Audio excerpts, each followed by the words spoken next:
எனக்கு என்னமோ கப்பல்ல மிதக்கிற மாதிரியே பீலா இருக்க. சுத்தி தண்ணி இருக்கிற மாதிரி தெரியுதா? ஆமாங்க. தூது கொஞ்சம் தாங்க. அப்படியா? அப்ப எனக்கு இதுதான். என்ன நொறுங்குற சத்தம் கேக்குது? அப்ப தரையில தான் இருக்கான். ஆமா, எனக்கு மட்டும் அங்க ரவுண்டு கட்டி அடிக்குது.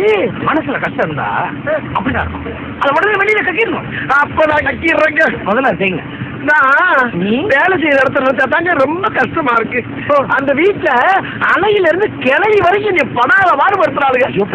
ஒரு மனுஷன் காலையில எத்தனை மணிக்கு சாப்பிடுவான்? நான் 8 மணிக்கு சாப்பிடுவேன். நான் 12:30 மணிக்கு சாப்பிடுறேங்க. மத்தியான சாப்பாடு 4:30 மணிக்கு. ராத்திரி விரிஞ்சிருங்க தூக்கம். அட நீங்க வேற சாப்பிட்டு ஏப்ப விடுறோம்ல, அது சேவை கூறணும். ஒரே கோரசா இருக்குன்னா பாத்துங்களேன், அப்ப எப்படி தூக்குறது? இவ்வளவு கஷ்டமா? அதாங்க எனக்கு அப்ப இருந்து தலை சுத்திட்டே இருந்திருக்கு. இப்ப கூட பாருங்க, நம்ம 2 பேரும் தரையில தானே நடக்கிறோம். ஆனா இவ்வளவு நேரம் படியேறி நடக்கிற மாதிரியே ஒரு ஃபீலிங். கடவுள் இப்படி வீங்க இருக்கு. இந்த அளவுக்கு ஒரு குடும்பம் ஒருத்தர் யாருங்க? அந்த சர்ச்சு தான். ஊர்ல ஆச்சு அந்த ஆள் குடும்பத்துக்கு மட்டும் சம்பளம் பண்ணிக்கிட்டு இங்க ஒரு பள்ளிக்கூடத்தையே கூட்டி வந்து கொடுமைப்படுத்துறானு. எனக்கு வர்ற ஆத்திரத்துக்கு அவனை கொலை பண்ண போறேன். யாரு? அந்த சர்ச்சத்தான்.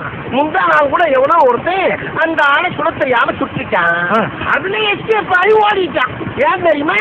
நான் சுட்டு அவன் சாகணும்னு எழுதி இருக்கு. உங்களுக்கு சொல்ல தெரியுமா? என்னங்க ஒரு தோசை சுட்டவனுக்கு துப்பாக்கி எடுத்து சுட தெரியாதா? துப்பாக்கி கிடைக்கலன்னா கத்தி எடுத்து குத்தி கிண்டிட வேண்டியதான். கத்தி கிடைக்கலன்னா உறவனை கடிச்சு முழுங்கிட வேண்டியதாங்க. இது போதும் வாங்க.